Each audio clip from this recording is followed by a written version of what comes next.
wabarakatuh. Saya Sabita Syamila Damil Soleha dari Pendidikan Guru PAUD. Di sini saya akan membacakan pengembangan etos kerja keguruan. Pengertian etos kerja. Etos berarti pandangan hidup yang khas dari suatu golongan sosial. Etos berasal dari bahasa Yunani yang memberikan arti sikap, kepribadian, watak, karakter, serta keyakinan atas sesuatu. Sikap ini tidak saja dimiliki oleh individu, tetapi juga oleh kelompok, bahkan masyarakat. Dalam Kamus Besar Bahasa Indonesia, etos kerja adalah semangat kerja yang menjadi ciri khas dan keyakinan seseorang atau suatu kelompok.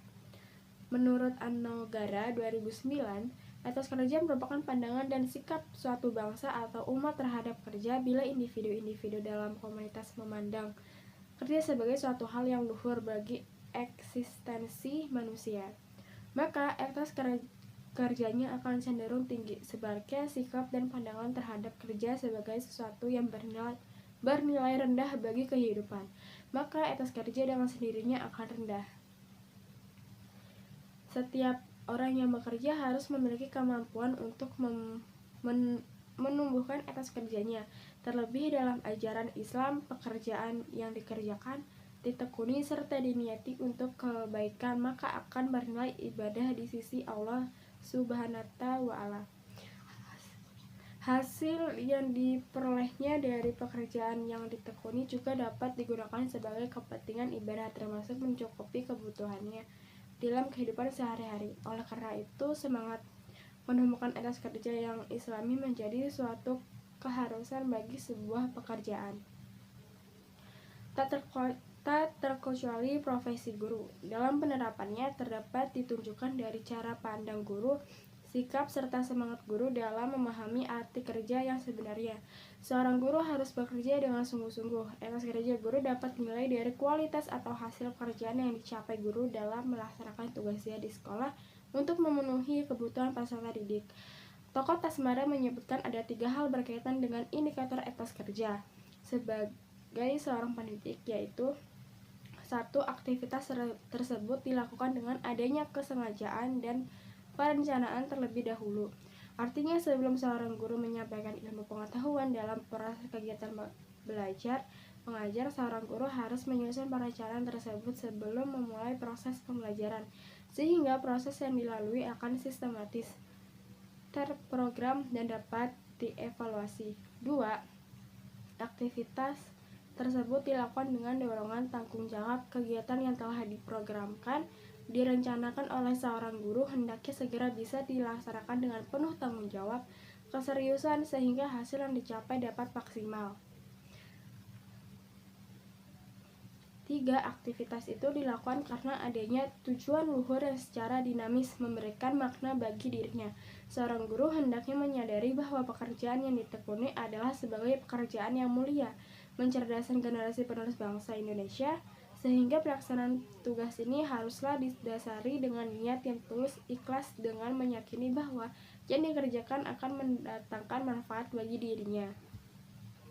Aspek-aspek etos kerja menurut Sinamo 2005 dirumuskan menjadi 8 aspek etos kerja, yaitu 1.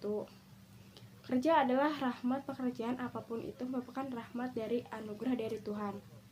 2. Kerja adalah amanah. Kerja merupakan titipan berharga yang dipercayakan pada kita, sehingga secara moral kita harus bekerja dengan benar dan penuh tanggung jawab. Etos ini membuat kita bisa bekerja sepenuh hati dan menjauhi tindakan tercela, misalnya korupsi dalam berbagai bentuknya. 3. Kerja adalah panggilan. Kerja merupakan suatu dharma yang sesuai dengan panggilan jiwa, sehingga kita mampu bekerja dengan penuh keseriusan. 4. Kerja adalah aktualisasi. Pekerjaan adalah sarana bagi kita untuk mencapai hakikat manusia yang tertinggi, sehingga kita akan bekerja keras dengan penuh semangat. 5. Kerja adalah ibadah. Bekerja merupakan bentuk bakti dan ketakwaan kepada Tuhan, sehingga melalui pekerjaan manusia mengharapkan dirinya pada tujuan agung Sang Pencipta dalam pengabdian. Kesadaran ini pada gilirannya akan membuat kita bisa bekerja secara ikhlas, bukan demi mencari uang atau jabatan semata. 6. Kerja adalah seni. Kesadaran ini akan membuat kita bekerja dengan perasaan senang seperti halnya melakukan hobi. 7.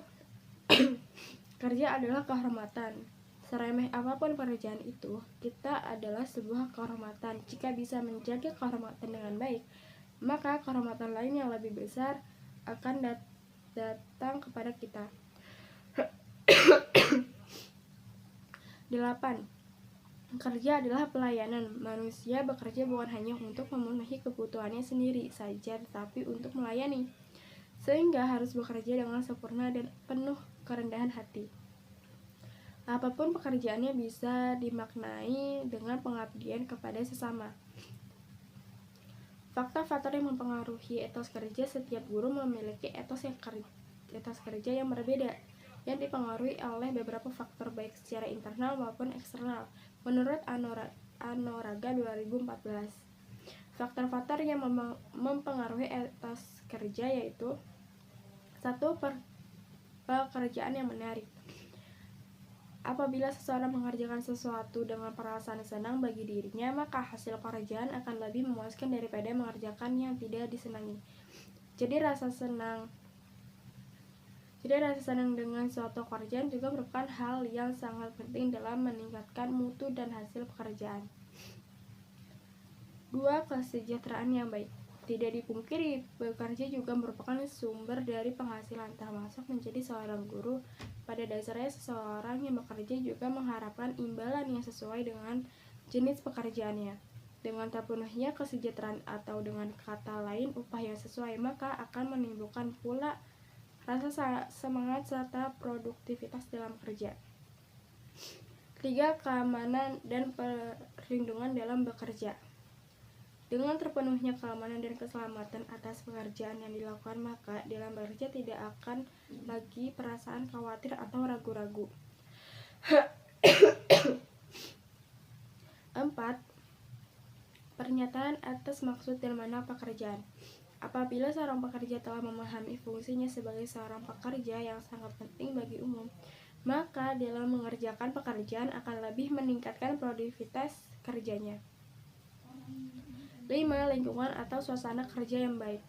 Lingkungan kerja yang baik akan membawa pengaruh yang baik pula pada segala pihak, baik pada para pekerja, pimpinan pekerja, ataupun pada hasil pekerjaan.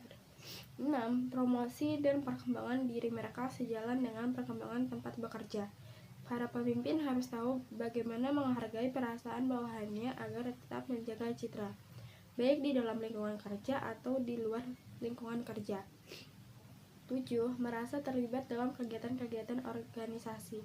Dengan adanya keterlibatan dalam organisasi di mana para pekerja tetap itu bekerja, ia akan merasakan bahwa dirinya benar-benar dibutuhkan dalam lingkungan pekerjaan dan akan merasa memiliki tempat ia bekerja.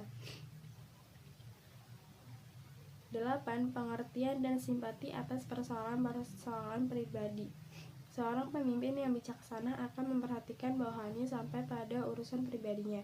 Dengan demikian, para pekerja merasakan bahwa dirinya diberi perhatian besar oleh pimpinannya. Hal ini mendorong motivasi seorang pekerja agar lebih giat lagi dalam bekerja. 9. Kesetiaan pimpinan pada diri si pekerja. Kesetiaan pimpinan pada bawahannya merupakan dasar rasa kepercayaan pekerja terhadap perusahaan di mana dia bekerja, di mana seorang pemimpin tidak hanya mengobrol janji akan melakukan sesuatu tetapi melaksanakan apa yang telah dijanjikan. 10. Disiplin dan kerja keras. Seorang manusia secara arifiah memiliki sifat-sifat dasar, seperti sifat egois, kurang mampu menerima masukan. Hal ini akan berubah sejalan dengan proses perjalanannya hidupnya. Dalam dunia kerja pun hal tersebut dapat terjadi, sehingga para pekerja biasanya akan merasa enggan akan disiplin kerja yang keras dari tempat ia bekerja, sehingga tidak maksimal dalam melakukan pekerjaan. Faktor-faktor yang mempengaruhi etos kerja seorang. Jika dikaitkan dengan etos kerja guru pendidikan agama Islam di sekolah, Maka ada dua aspek esensial dalam menjelaskan faktor-faktor tersebut, yaitu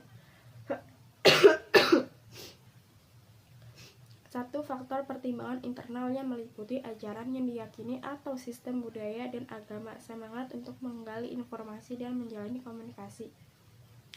Faktor pertimbangan eksternal yang meliputi pertimbangan historis, termasuk di dalamnya latar belakang pendidikan dan lingkungan alam di mana ia hidup, pertimbangan sosiologis atau sistem sosial di mana hidup, dan pertimbangan lingkungan lainnya seperti lingkungan kerja seseorang. Menurut Al-Kindi bahwa setiap muslim itu diwajibkan untuk bekerja.